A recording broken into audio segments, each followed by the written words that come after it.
Қалайсыздар? Бүгінгі видеомда біздің кереметте әнші апамыз Жанар Айжанова өзінің бір тал штук қызын екінші рет ұзатты. Жалпы сол туралы болады видео. Каналға тіркеліп қойыңыздар, лайк басып, подписка жасап, және де комментарий қалдырыңыздар. Бірақ бұл той ұзату емес, бата алу тойы деп айтты. Астын сызып Жанар Айжанова. Жастар бірін-бірін тапқан екен, бас қосамыз деп өздері шешім шығарған екен.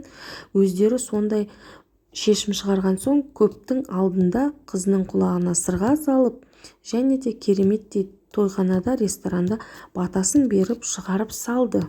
Жанар апамыз әрине көпті көрген, нағыз біздің қазақтың салт дәстүрінің бәрін беске білетін сондай адам. Сол себепті қызды екінші рет ұзатпайды деп, қызды бата беру тойы деп сондай үлкен баннер жасатып қызын шығарып салды. Мынау анасы екеуі машинаның ішінде түскен. Жалпы Айжұлдыз, Жанар Айжанованың қызы өте кереметті қыз, өте талантты, талапшыл, ерекше, өзін үнемі дамытып отыратын, барлық салада жан-жақты қыз. Айжұлдыздың өзінің тапқан серігі, өзі сияқты ерекше жігіт, Сәкен Қағаров деген жігіт, өте еңбекқор жігіт. Ол да өзінің өмірдегі образы ерекше, көріп тұрғандарыңыздай профессиясы таңдаған, киіну стилінің өзі де ерекше. Жалпы Жанар апамыздың қызы бұл кездейсоқтық емес дейді. Бірін-бірін кездестіру, ғашық болу, барлығын мимен жұмыс жасап, өзімнің серігімді жолықтырдым деп өзінің парақшаларында айтуда. Бүгінгі өзінің Жанар апамыздың да көріп тұрған мынау образы ерекше, тойға арнап тігілген көйлегі де, камзолы да ерекше. Жанар апамыздың қызы Айжұлдыз Адайбекова бүгінгі өзінің тойдан алдың қыздарменен, бұл бізде орысша девичник дейді, қаланың сырт жағында өзінің ең жақын құрбыларымен девичник өткізіп, өздері сонда тойлап, қуанып, сондай жақсы кештер өткізді. Өздерінің парақшаларында бөлісті. Көріп тұрғандарыңыздай, жалпы той керемет атмосферада өтті, және де жаңа қаланың сырт жағында үлкен мейрамханада қызықты болып өтті дейді. Өздерінің ең жақын адамдарын шақырды.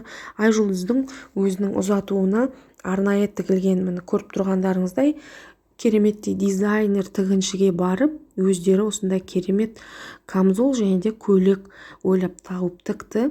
Айжұлдыздың камзолының мынау алдында, артында, барлық жерінде осындай жұлдыздың суреттері бейнеленген. Бұл жұлдыздар Сваровский тастарымен арнайы тігілген.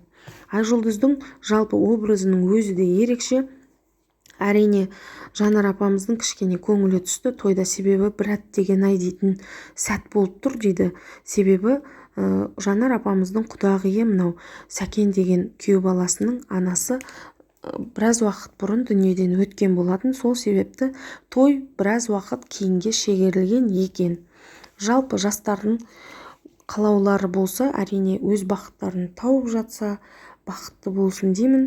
Өздерінің ең жақын адамдарының арасында өздерінің бүкіл жақсы жақтарын көрсетіп, болашаққа екеуі екі билет алып, бас қосып шығып кетті деп айта аламын.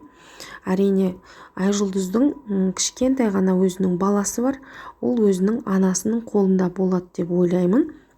Себебі кішкентай уақытысынан осы Жанар апамыз өзі немересін бағып, қағып, сондай арнайы көңіл бөліп, солай қарап отыратын. Естеріңізге сала кетсем, Айжұлдыздың бұрынғы экс-күйеуі бұдан біраз уақыт бұрын өзінің отбасын құрып кеткен еді. Әрине кез келген адам бақытты болуға лайықты деп ойлаймын. Жастар бақытты болсын, өмірлері сәнді де мәнді болсын деймін. Тек қана жақсылық тілеймін. Мына тойдағы Жанар апамыздың өзінің құдасының қасындағы жеңгесі осындай аппақ тілектерін айтып, той керемет жағдайда өтті. Жастар бақытты болсын деймін. Ал сіздер каналға тіркеліп қойыңыздар, лайк басып, комментарий қалдырыңыздар. Баршаңызға осындай той жұғысты болсын деймін. Жалпы бойдақ қыздарға, бойдақ жігіттер осы жылы өз отбасыларын құрып, шаңырақ көтерсін деген тілек айтқым келеді. Аман болыңыздар, бар болыңыздар, баршаңызға мың алғыс.